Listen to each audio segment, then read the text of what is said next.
اور جہاں تک قرآن مجید فرقان حمید میں آقا علیہ السلام کی ولادت بسعادت، آپ کی تخلیق، آپ کی بعثت، آپ کی آمد، ان ساری باتوں کا تذکرہ اللہ رب العزت نے بڑے خوبصورت طریقے کے ساتھ بیان کیا ہے۔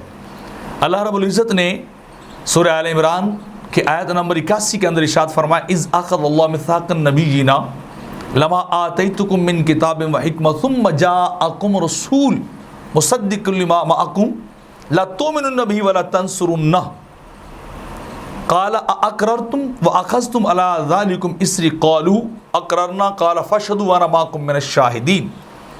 اللہ نے اس جگہ پر انبیاء علیہ السلام کو اکٹھا کر کے اور ان سے اللہ نے مختلف باتیں کی آقا علیہ السلام کی بعثت کے متعلق، آپ کی نبوت کے متعلق اور آپ کی آمد اور آپ کے بھیجے جانے کے متعلق۔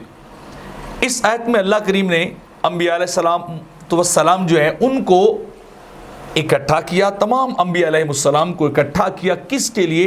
ذکر مصطفیٰ کے لیے۔ ذکر مصطفیٰ کے لیے اللہ نے اکٹھا کیا، اور اکٹھا کر کے ان کو اللہ نے خطاب فرمایا۔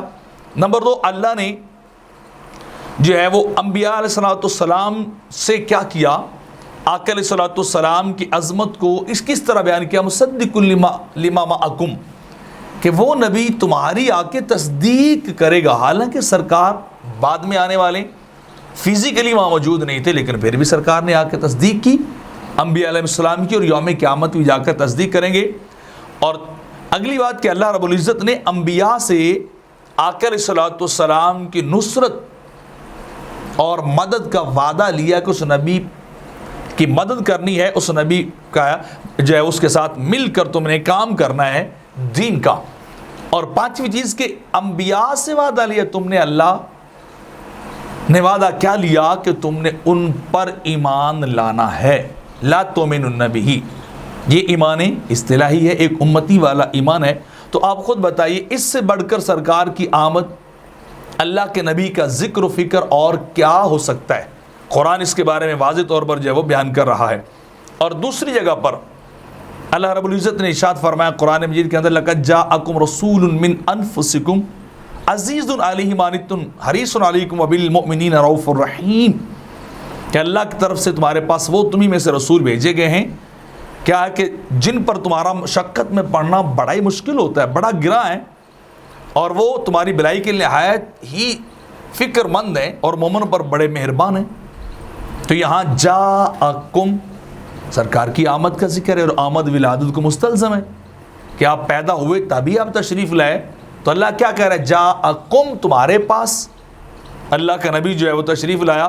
اور دوسرا من انفسکم، یہاں سے سرکار کے نسب مبارک کو اللہ نے بیان کیا کہ وہ کہاں سے تشریف لائے، من انفسکم یا انفسکم، آئے تمہیں میں سے ہیں لیکن نفیس ترین لوگوں میں سے آئے، ان کے نسب اور شجرے جیسا کوئی دوسرا کوئی نہیں ہے۔ تو یہ بھی آقا علیہ السلام کی آمد کا ذکر۔ اور تیسری بات یہاں عزیز علیہ ما عنتم، کیا ہے کہ وہ رسول پر تمہارے متعلقہ جو تمہیں چیز گراں پڑے محسوس ہوتی ہے، مشقت میں ڈالنے والی، وہ ان کے لیے بڑی مشکل ہے، وہ اس کو اچھا نہیں سمجھتے، وہ اس چیز سے پریشان ہوتے ہیں کہ امت کو کیا ہے مشقت میں ڈالا جائے۔ اور چوتھی چیز فرمائی حریص علیکم وبالمؤمنین رؤوف الرحیم، کہ وہ رسول کیا ہے، وہ مومنوں پر رؤوف الرحیم ہے، بڑے مہربان ہیں، ان سے بڑی محبت کرنے والے ہیں، بڑا پیار کرنے والے ہیں۔ تو یہ چیز بھی امت کے ساتھ سرکار کی محبت اور وفا کا ذکر اور آپ کی جو ہے وہ شفقت کا ذکر قرآن جو ہے بیان کر رہا ہے۔ اسی طرح تیسری جگہ پر اللہ رب العزت نے آقا علیہ السلام کے متعلق ارشاد فرمایا وما ارسلناک الا رحمۃ للعالمین، ہم نے آپ کو تمام جہانوں کے لیے رحمت بنا کر بھیجا۔ یہ بھی مومنوں کے لیے خصوصی طور پر رحمت بن کے آئے۔ سرکار کی آمد کا ذکر ہے، آپ کے ارسال کرنے کا، بھیجے جانے کا ذکر ہے۔ اور آگے اس سے چلیے اللہ رب العزت قرآن میں کیا کہتا ہے؟ لقد من اللہ علی المؤمنین اذ بعث فیہم رسولا، اللہ نے مومنوں پر احسان کیا ہے، مومنوں پر احسان ہوا ہے کس بات کا؟ اذ بعث فیہم رسولا، کہ اللہ نے ان کے اندر اپنا رسول جو ہے وہ مبعوث کیا ہے، وہ بھیجا ہے، انہیں تمہاری طرف بھیجا ہے۔ تو یہاں بھی سرکار کی آمد کو، آپ کی بعثت کو، آپ کے بھیجے جانے کو، آپ کی ولادت اور میلاد کو اللہ احسان فرما رہا ہے۔ اور قرآن کے اندر اللہ آگے فرماتا ہے وَأَمَّا بِنِعْمَةِ رَبِّكَ فَحَدِّثْ، جب تمہیں اللہ کی نعمت مل جائے تو تمہیں اس کو خوب چرچا کرنا چاہیے۔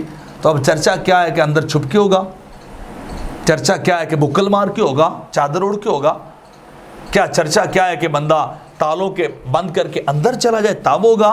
چرچا تو تب ہی ہوگا جب دوسروں کو بتایا جائے گا کہ دیکھو ہم پہ فضل، ہم پہ کرم، ہم پہ نعمت، ہمیں اللہ کا انعام ملا ہے، تو دوسروں کو بتایا جائے گا۔ جیسے حدیث پاک میں آتا ہے کہ اللہ رب العزت فرماتا ہے جب میں کسی کو دنیاوی نعمتیں دوں تو میں ان کا اظہار بھی چاہتا ہوں کہ ان کا اظہار بھی کیا جائے کہ اللہ کا کرم اور فضل ہم پہ ہوا ہے۔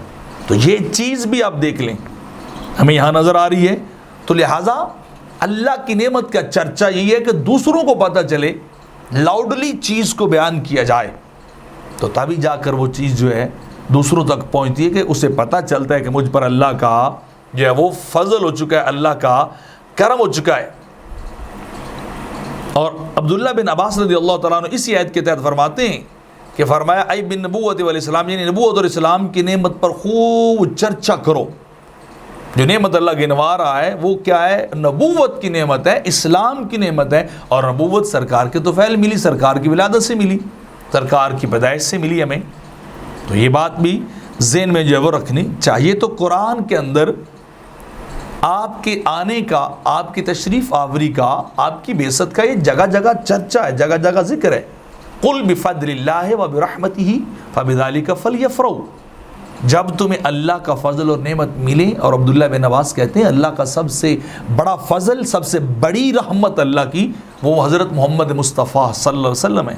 فَلْيَفْرَحُوا، خوشیاں مناؤ، فَلْيَفْرَحُوا، اس خوشیاں مناؤ اور خرچ کرو اس پہ کہ اللہ نے تمہیں اپنی رحمت دی ہے اور تمہیں اپنا فضل دیا ہے۔ تو عام دنیاوی کوئی فضل، کوئی کامیابی، کوئی خوشی انسان کو حاصل ہو تو لوگ کتنے زیادہ جشن مناتے ہیں، روپے پیسہ خرچ کرتے ہیں۔ تو کیا سرکار کی آمد اور ولادت اور آپ کا تشریف لانا یہ اللہ کا فضل نہیں ہے؟ یہ اللہ کا انعام نہیں ہے؟ یہ اللہ کی ہم پہ، مسلمانوں پہ رحمت نہیں ہے کہ دوسری امتیں مانگتی رہی، طلب کرتی رہی، انہیں نہیں ملے سرکار اور ہمیں عنایت ہوگی؟ بیٹا پیدا ہو جائے تو خوشیاں منائی جائیں، بیٹا پیدا ہو جائے تو دوستوں کو بلایا جائے، اور کوئی کامیابی مل جائے تو بڑی چرچا کیا جائے، خوب جشن منایا جائے، تو کیوں نہ منایا جائے؟ جبکہ اسلام کے اندر میلاد النبی صلی اللہ علیہ وسلم یا جشن ولادت کو منانے سے قطعی طور پہ کہیں ممانعت نہیں ہے۔